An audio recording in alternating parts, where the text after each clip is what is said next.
नमस्कार। यति बेला गलैङ नगरपालिका वार्ड नम्बर 1 मालुङा अन्तर्गत खाडा यति बेला पोखरा कोटियमबाट शिवजीको मूर्तिलाई यहाँ ल्याइदैछ, देख्न सक्नुहुन्छ।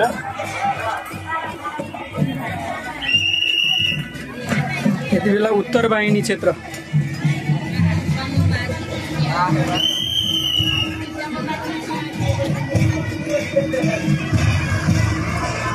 क्षेत्रमा शिवजीको मूर्ति कोटियम पश्चात यहाँ ल्याइदैछ।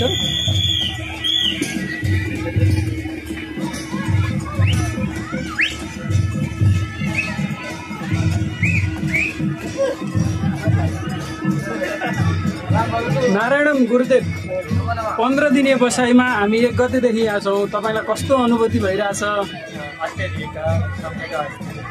क्षमा प्रार्थी छु। पहिला त म नेपाली बोलिरहेको छु, संस्कृत भाषा बोलिरहनु पर्ने ठाउँमा मैले नेपालीमै सोच्छु, हजुरले संस्कृतमै उत्तर दिनु पर्यो। अहिले तपाईलाई कस्तो अनुभूति भइरहेछ? कस्तो भइरहेछ सिकाइहरू?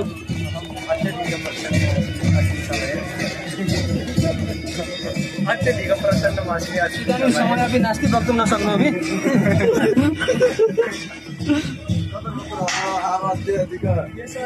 अतीव सुन्दर अतीव समीचीन अस्ति।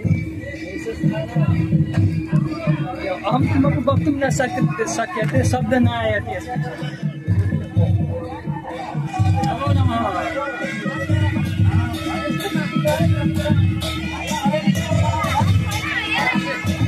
मलाई माथि पठाऊ, त्यसले ब्याक गरेर यहाँ लग्छ। हो त्यही गरौँ न।